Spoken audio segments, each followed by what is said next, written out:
बिस्मिल्लाहिर्रहमानिर्रहीम। अस्सलाम वालेकुम नादरीन, एक बड़ी ख़बर सामने आई है कि जो इमरान खान साहब है उनसे अडयाला जेल में 5 अमरीकी लोगों की यानी ओवरसीज़ पाकिस्तानी जो हैं उनकी रात को 1 बजे के बाद अहम मुलाकात हुई है। इस मुलाकात की डिटेल आपको सामने रखते हैं। उसके अलावा Nadreen, field marshal Asim Munir साहब के गिर्द घेरा भी तंग होने जा रहा है और ये घेरा कहीं और से नहीं बल्कि अमेरिका से ही तंग होने जा रहा है। बहुत बड़ी डेवलपमेंट है, वो भी आपके सामने रखते हैं। और नाजरीन, फार्म 47 के जो वज़ीर आज़म है शहबाज शरीफ साहब, उन्होंने फील्ड मार्शल को ही चूना लगा दिया है। ये चूना उन्होंने कैसे लगाया है वो डिटेल भी आपके सामने रखते हैं। नाजरीन, सबसे पहले आप ये ख़बर देखें। ये अनवारुल्लाह काकड़ साहब हैं जो टउटे ख़ास हैं, जिनको निगरान वज़ीर आज़म भी लगाया गया, अब सेनेटर हैं। वो कहते हैं कि सैयद आसिम मुनीर पर तनकीद नाकाबिले बर्दाश्त है, क्योंकि सैयद आसिम मुनीर को आर्मी चीफ भी अल्लाह ताला ने बनाया, फील्ड मार्शल भी अब अल्लाह ताला ने बनाया है, तो फिर आप तनकीद कैसे कर सकते हैं? नादरीन, यानी एक को ये तासुर दे रहे हैं कि ये अल्लाह ताला ने बनाया है और आप तनकीद नहीं कर सकते। चलो हम उनकी बात मान लेते हैं कि ओहदा कोई भी किसी को भी अल्लाह ताला देता है, लेकिन अल्लाह ताला बाज़ का ओहदा दे के आजमाता है और बाज़ का अल्लाह ताला अपनी नाराज़गी जिस पर अल्लाह ताला की लानत होती है वो इस तरह के ओहदे देता है। जैसा कि अब आप कहें कि फ़िरौन को भी अल्लाह ताला ने ही बादशाह बनाया था, तो क्या हम फ़िरौन पर तनकीद नहीं कर सकते? फ़िरौन, हम कहते कि फ़िरौन को बस अल्लाह ताला ने बना दिया, तो हम तो कुछ नहीं कहते, वो जो जुल्म करता रहे।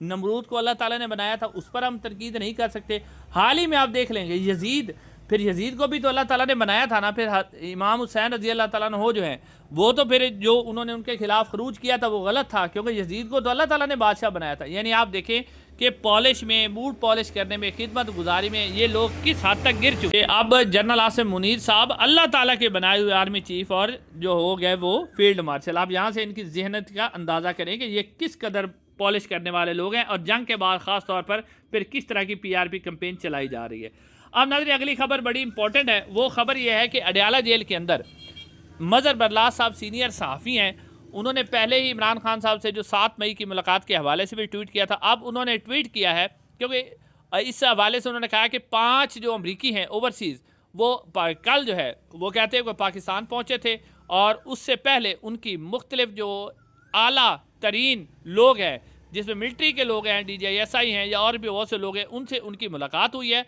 और उस मुलाकात के बाद वो लोग अडयाला जेल में गए हैं और वो कहते हैं कि ये जो मुलाकात हुई है रात को हुई है, यानी आप कह सकते हैं कि पिछले पहर हुई है। यानी आप कह सकते हैं कि जब सारे लोग सोए होते हैं और किसी को कानो कान खबर नहीं होती, तो उस वक्त लोग जो अडयाला जेल में गए हैं उन्होंने इमरान खान साहब से मुलाकात की है।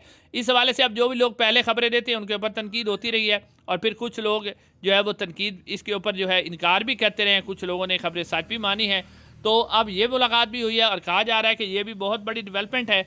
और नाज़रीन, इस डेवलपमेंट की वजह क्या है वो मैं आपके सामने रखता हूँ, क्योंकि जनरल आसिम मुनीर साहब को आखिरकार ये मुलाकातें क्यों करनी पड़ी। मैं शहबाज शरीफ साहब का जो चूना उन्होंने लगाया वो भी आपके सामने रखता हूँ कि वो अब ये क्यों जनाब इस तरह की जो चीज़ें की जा रही हैं कि अब मुलाकात करने की जा रही है, अमेरिका की तरफ से लोग आ रहे हैं। नाज़रीन, इस हवाले से शहबाज गिल साहब ने खबर दी है कि जो अमेरिका के अंदर इंसानी हकूक़ का कमीशन है बाकायदा तौर पर, जिसमें कांग्रेस के लोग शामिल होते हैं। ये नहीं होता कि बस कांग्रेस की हेयरिंग होती है, 2-3 लोगों ने सुन ली तो बस ठीक है ख़त्म होगी।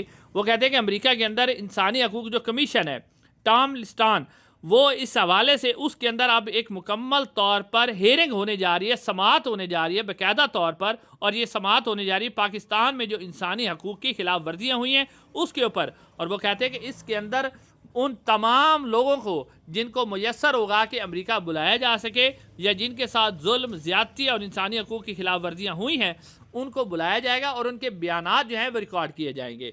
तो इस हवाले से शहबाज गिल साहब कहते हैं कि मुहित पीरज़ादा, मैं, शहबाज गिल, वजाद सईद खान और दूसरे भी बहुत से लोग जो हैं वो इस कांग्रेस जो हेयरिंग होंगी इंसानी हकूक़ के कमीशन की, वो इसके अंदर हम शामिल होंगे। और वो कहते हैं कि इसके बाद क्या होगा कि इसके अंदर अगर यानी जिनके ऊपर इल्ज़ामात होंगे पाकिस्तान के अंदर, चाहे वो जर्नैल हों, जज हों या जो वज़ीर आज़म हो, वज़ीर दाखिला, तो उसके बाद वो कमीशन जो है बाकायदा तौर पर अमेरिका के अंदर ये सिफारिशात देगा कि इनके ऊपर जो है वीज़ा की पाबंदियाँ लगाई जाएँ, इनकी जायदादें ज़ब्त की जाएँ, इनके बैंक अकाउंट जो है वो बंद किए जाएँ।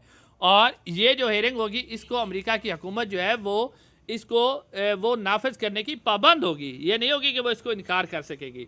तो ये नादरीन यानी इंपॉर्टेंट डेवलपमेंट है, जिसके बाद अब अमेरिकी लोग आ रहे हैं और वो मुलाकातें भी कर रहे हैं। दूसरी तरफ अगर आप देखें तो इमरान खान साहब के लिए मुश्किलात भी खड़ी की जा रही हैं। इमरान खान साहब का जो अल-कादिर ट्रस्ट केस था, इमरान खान साहब जो वकील है खालिद यूसुफ चौधरी साहब, उन्होंने आज बताया है कि अल-कादिर ट्रस्ट केस जो है इमरान खान साहब का, वो क्योंकि आपको याद होगा कि जैसे डोगर साहब की अदालत में बहुत से पाकिस्तान तहरीक इंसाफ के रहनुमा पेश हुए थे और उसके बाद बहुत से पाकिस्तान तहरीक इंसाफ के बल्कि काफ़ी सारे लोग जो हैं MPs MNAs वो पेश हुए थे और उन्होंने धरना दिया था और बाकायदा तौर पर जस्टिस डोगर जो कि फार्म 47 के डोगर है, उनको कहा था कि आप इमरान खान के केस को फिक्स करें अल-कादिर ट्रस्ट। तो उन्होंने वादा किया था कि इस हफ्ते में फिक्स कर दूंगा, लेकिन अब इस्लामाबाद हाई कोर्ट की जो काज लिस्ट आई है इस हफ्ते की, उसके अंदर इमरान खान का अल-कादिर ट्रस्ट केस नहीं है। एक तो आप ये बात करें कि इमरान खान को अंदर रखने की कोशिश की जा रही है, दूसरा मिलिट्री एस्टैब्लिशमेंट को पता है कि अल-कादिर ट्रस्ट इतना कमज़ोर केस है कि हमारे अपने जज, अपनी अदालतें, हाई कोर्ट भी अपनी है, फिर भी ये नहीं ठहर सकेगा, तो इनको ये डर भी लगा हुआ है। तो इस तरह के भी इकदाम उधर से किए जा रहे हैं कि इमरान खान को अंदर रखने की कोशिश भी की जा रही है। अब इससे जो अगली खबर है वो खबर ये है कि मैं आपको एक तस्वीर दिखा रहा हूँ, ये तस्वीर आप गौर से देखें। ये जो वज़ीर आज़म शहबाज शरीफ साहब हैं, उन्होंने ये तोहफ़ा दिया है army chief general Syed Asim Munir साहब को कि जनाब सैयद आसिम मुनीर साहब ने क्योंकि जंग जीती है और जंग जीतने का एक तोहफ़ा दिया है। ये आप शहबाज शरीफ साहब के हाथ में तस्वीर देख रहे हैं जो वो दे रहे हैं। अब नाज़रीन आप देखिए कि ये तस्वीर जो दी गई है, अब इसके ऊपर जो तहकीक सामने आई है, सोशल मीडिया के ऊपर मुख्तलिफ़ किस्म की तहकीक जो सामने आई है, तो उससे लगता ये है कि ये जो तस्वीर है, ये तस्वीर आज से 8 साल पुरानी है और ये तस्वीर से ना सिर्फ पुरानी है बल्कि चीन के अंदर चीनी फ़ौज जो एक्सरसाइज कर रही थी, जो मशक़ें होती हैं उसके अंदर कर रही थी, ये उन मशक़ों की तस्वीर है, ना कि ये पाकिस्तान और भारत की जो जंग हुई है उसकी तस्वीर है। यानी अब आप देखिए कि एक तरफ फिर जब इस तरह की फार्म 47 वाली तस्वीर है तो फिर हमने जंग भी फार्म 47 वाली ही जीती होगी। उसकी वजह नाज़रीन ये है कि हमारा जो फील्ड मार्शल है वो भी फार्म 47 है, वज़ीर आज़म भी फार्म 47 है, सदर भी फार्म 47 है, तो फिर अब जंग भी हमने फार्म 47 ही जीती हुई है और फिर साथ ये भी होगा कि अब जो तस्वीर दी गई है वो भी फार्म 47 वाली है। तो यहाँ से आप अंदाज़ा करें कि किस हद तक ये लोग ये काम कर रहे हैं। अब नाज़रीन आखिर में आपके सामने रखने हैं मारिंग बलूच साहबा का एक स्टेटमेंट।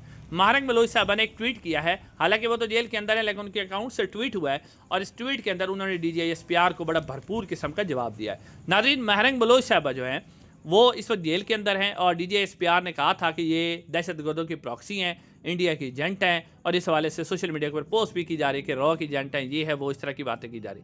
अब मारिंग बलूच साहबा ने ट्वीट किया कि DGISPR ने ये जो बात की है वो इंतहाई गैर जिम्मेदाराना है और DGISPR हमेशा से इस तरह के इल्ज़ामात लगाते रहे हैं। तो मारिंग बलूच साहबा ने मुतालबा किया है कि एक तो उन्होंने कहा है कि मेरी जो प्रेस कॉन्फ्रेंस थी उसको गलत पेश किया गया है। मैंने जो जाफर एक्सप्रेस में जो 12 लोग कत्ल हुए थे, जब मैंने उसके ऊपर सवाल किया था कि 12 लोग तो बाकायदा तौर पर दहशतगर्द थे जो हलाक हुए थे, जो BLA ने भी उसकी तस्दीक की थी कि ये हमारे 12 लोग कत्ल हुए हैं। तो वो कहती है कि मैंने 12 और लोग थे जिनको क्वेटा के एक कब्रिस्तान में खुफिया तौर पर दफन किया गया था, मैंने तो उसके ऊपर सवाल किया था कि वो कम से कम बताया जाए कि 12 लोग कौन से हैं। फिर मारिंग बलूच साहब ने कहा कि DGISPR मुझे दहशतगर्दों की प्रॉक्सी कहते हैं, मुझे दहशतगर्द कहते हैं, उनके पास कोई सबूत है। वो कहते हैं आज तक DGISPR इस तरह के इल्ज़ामात लगाते रहे हैं लेकिन वो मेरे खिलाफ किसी किस्म का सबूत पेश नहीं कर सकते। अगर उनके पास कोई सबूत है तो मेरे सामने सबूत लेके आए। उन्होंने कहा कि मैं हर किस्म के तशद्दुद की बिल्कुल मज़म्मत करती हूँ, चाहे वो रियासत की तरफ से हो या गैर रियासती अनासर की तरफ से हो। इंशाल्लाह अगली वीडियो में मुलाकात होगी। अस्सलाम वालेकुम।